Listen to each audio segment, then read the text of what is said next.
Halo teman-teman, salam sehat selalu untuk kita semua. Tetap semangat. Kita menyambut hari ini dengan gembira bahwa tim nasional Indonesia di bawah asuhan Sintayong akhirnya mendapatkan satu jatah untuk lolos ke putaran final Piala Asia 2023. Jatah itu mereka dapatkan sebagai runner-up terbaik di antara 5 runner-up yang terpilih untuk mendampingi 6 juara grup di kualifikasi putaran ketiga Piala Asia yang akan berlangsung nanti 2023. Kita harus mengucap syukur dengan keberhasilan dari Fakhrudin Arianto dan kawan-kawan karena tidak main-main. Ketegangan terjadi sebelum laga ini karena harus bisa menunggu laga antara Yordania dan Kuwait. Agak sedikit was-was ditakutkan di sana bahwa mungkin saja Kuwait bisa menang dengan 2-1 dan atau 3-2 kemudian pertandingan kita tidak akan menjadi sesuatu yang berarti ketika terjadi hasil demikian karena akan membawa Kuwait dan Yordania lolos. Ternyata Yordania tampil luar biasa. Yordania mempermalukan Kuwait. Yordania ingin menang, ingin menutup laga di grup A ini dengan sempurna. 3 poin mereka targetkan dan itu mereka dapatkan dengan menang 3 gol melawan Kuwait. Karena dimainkan pada Selasa malam waktu Indonesia bagian Barat pada 23.15 ya. Ini yang membuat Yordania lolos dengan 9 poin. Bahkan mereka clean sheet dalam 3 pertandingan, memasukkan 6, kemasukan 0 ya. Dengan 2 gol dari melawan Nepal, 1 gol melawan Indonesia dan 3 gol melawan Kuwait.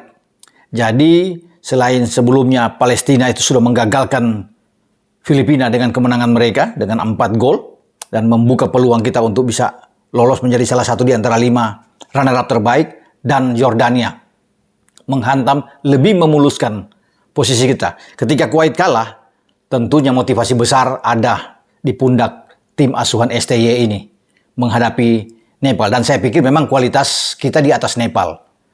Jangankan Nepal bermain dengan 10 pemain, dengan 11 pemain saja Nepal akan kalah kalau melihat dari permainan di lapangan, karena memang motivasi mereka tidak lagi bagus. Itu semenjak mereka datang aja ke Kuwait itu sudah banyak masalah yang dihadapi, terutama dengan pelatih mereka ya, Abdul Al-Mutairi ini, dan itu terjadi dalam pertandingan terakhir ketika kita membantai mereka dengan 7 gol. Ada 2 gol di babak pertama dan 5 gol di babak kedua. Memang mereka bermain dengan 10 pemain setelah Syuman ya keluar karena mendapat kartu kuning kedua, sehingga dia mendapat kartu merah.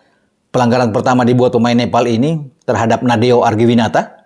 Kemudian pelanggaran kedua dia buat terhadap Asnawi Mangku Alam, sehingga kartu kuning pertama saat pelanggaran terhadap Nadeo dan kartu kuning kedua saat mengangkat kaki terlalu tinggi sehingga ia diusir keluar lapangan dengan kartu merah. Tapi sebelum itu Indonesia sudah membuat 1 gol lebih dulu lewat Dimas Derajat sebelum ada gol dari Witan Sulaiman, dan 2 gol ini memang lahir sangat baik sekali. Pergerakan dari Asnawi Mangku Alam dengan 2 assist bagus, penetrasi dia ke dalam dari sisi kanan atau pertahanan sebelah kiri Nepal untuk bisa memberikan crossing ya baik sekali, dan bahkan gol pertama dia ngangkat bola itu di saat hal yang menarik karena Dimas Derajat sempat dijatuhkan lebih dulu berharap ada pelanggaran di sana, tapi ketika play on dan bola jatuh di Asnawi, dia cepat bangun untuk masuk ke dalam untuk menyambut umpan yang dilayangkan oleh Asnawi, dan dia menanduk untuk bisa membuka keran gol pertama. Artinya gol inilah yang membangkitkan semangat bagi pemain-pemain kita untuk banyak mencetak gol ya, untuk melakukan pressing yang tinggi terhadap pemain-pemain Nepal. Di babak pertama juga ada beberapa peluang yang tercipta. Ya, ada dari Witan juga yang tembakannya agak pelan, dari sisi kiri Pratama Arhan juga melepaskan tembakan yang akhirnya menyamping. Nah, gol kedua juga ini terjadi sangat bagus. Asnawi masuk dan memberikan umpan. Di sana ada pergerakan tanpa bola yang teman-teman pasti lihat. Ini sangat menarik. Tidak egois bagi seorang Dimas. Bisa saja dia mengambil bola itu dan bisa melepaskan tembakan untuk bisa menghasilkan gol kedua dia. Tapi dia melangkahi bola itu, melakukan pergerakan dan menarik, mengecoh perhatian dari pemain-pemain belakang lawan. Untuk kemudian muncul dari sana adalah Witan Sulaiman dan memplacing bola masuk dengan sangat mudah. Ketika unggul dengan 2 gol, saya pikir ini akan banyak gol yang terjadi di babak kedua. Apalagi Nepal sudah bermain dengan 10 pemain. Dan itu memang menjadi kenyataan bahwa di babak kedua kita banyak gol. Kalau bisa melihat secara keseluruhan, mestinya kita menang tuh lebih dari 10 gol. Paling tidak 13 gol, bahkan bisa sampai 15 gol. Banyak peluang yang tercipta di depan gawang lawan yang tidak berhasil dikonversi menjadi gol. Finishingnya memang selalu menjadi masalah buat pemain-pemain kita. Terlepas ada 7 gol ya. Dengan 7 gol aja sudah fantastis, sudah luar biasa memang. Jangankan 7 gol, 5 gol aja menang udah bagus. Karena kita kan sudah pasti lolos kalau bisa menang dengan berapapun gol setelah Kuwait kalah dari Yordania. Tapi mestinya kita bisa mendapatkan gol-gol yang baik sekali ke gawang Nepal. Ada peluang dari Rafli ya, 2 kali yang digagalkan oleh penjaga gawang Nepal, Deep Karki. Nah ini dia, selain kita finishingnya agak kurang, Nepal itu terselamatkan dari banyak gol yang lahir di gawang mereka itu karena penampilan Deep Karki. Pemain berusia 24 tahun ini yang bermain di klub Himalaya Sherpa.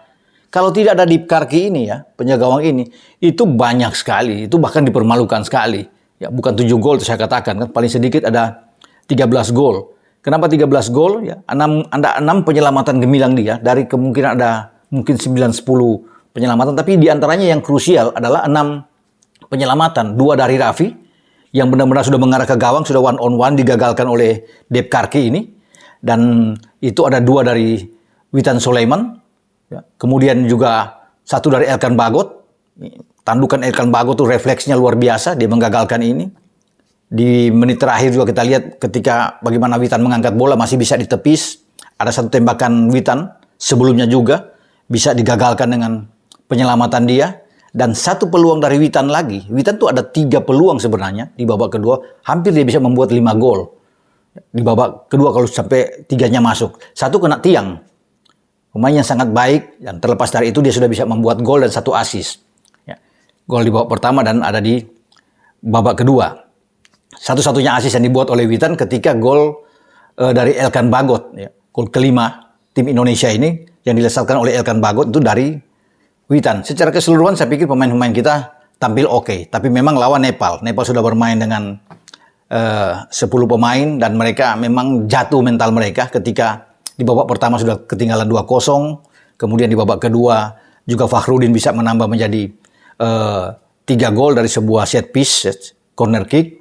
Sadil Ramdhani juga bisa menyelesaikan umpan dari Raffi. Nah Raffi ini selain 2 peluang yang tidak menghasilkan gol ketika one on one, dia melepaskan ada 2 assist. Tidak mencetak gol tapi memberikan 2 assist. 1 terhadap Sadil Ramdhani dengan gol keempat dia, dan gol ke-7 di mana ketika ada kerjasama dengan Pratama Arhan dari sisi kiri, dia mengambil bola di sana, merebut dari pemain-pemain belakang lawan, dan dia melihat posisi dengan tenang. Saya pikir ini ketenangan dari seorang Raffi, melihat posisi dari Marcelino Ferdinand, ya gelandang yang masuk ya di babak kedua, dan kita bisa melihat placing yang sangat bagus, tidak keras tetapi terarah dilakukan oleh Marcelino. Bahkan sebelum gol ini Marcelino juga sempat mendapatkan peluang.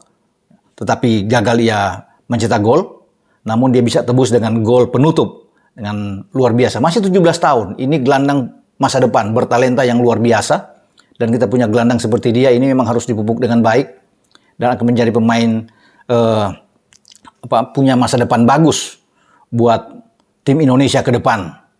Harus dijaga dengan baik. Nah, kalau melihat dari secara keseluruhan juga, bahwa kita memang layak untuk bisa memenangkan pertandingan melawan Nepal. Dan selamat buat pasukan STY ini, karena kita sudah mendapatkan jatah lolos, ada 5 runner up, dan bahkan kita kalau bisa melihat dari sini, itu jatah itu runner up terbaik kedua setelah Kyrgyzstan. Karena Kyrgyzstan itu mendapatkan 7 poin hasil pertandingan terakhir melawan Tajikistan 0-0. Mereka tidak kalah sama seperti Tajikistan, tapi kalah selisih gol dari Tajikistan yang menjadi juara grup F. Mereka runner up, tapi mereka punya selisih satu-satunya runner up yang memiliki 7 poin. Kemudian urutan kedua terbaik adalah Indonesia di antara 5. Kenapa Indonesia? Sebenarnya memiliki poin yang sama. Indonesia, kemudian Thailand yang ada di grup C, dan juga Hong Kong di grup D. Itu punya poin yang sama, termasuk dengan Malaysia ya, di grup E. Semua memiliki 6 poin. Tetapi Indonesia unggul dalam gol memasukkan. Selisih gol lebih baik. Kita dengan menang 7-0 melawan Nepal, setelah kita bisa 9 gol kemasukan 2. Ya, karena kita bisa menang 2-1 melawan Kuwait, jadi ada 9 gol dan kemasukan 1 gol lawan Kuwait. Ya, kemudian kalah 1-0 dari Yordania sehingga 9-2. Bagus. Urutan runner up berikut kalau saya lihat itu Thailand. Ya, Thailand oke lah. Bagus Thailand. Kemudian ada Malaysia. Kemudian ada Hong Kong yang paling terakhir, 5 runner up terbaik dengan peringkat masing-masing ya. Jadi Indonesia kedua setelah Kyrgyzstan. Oke lah, bagus.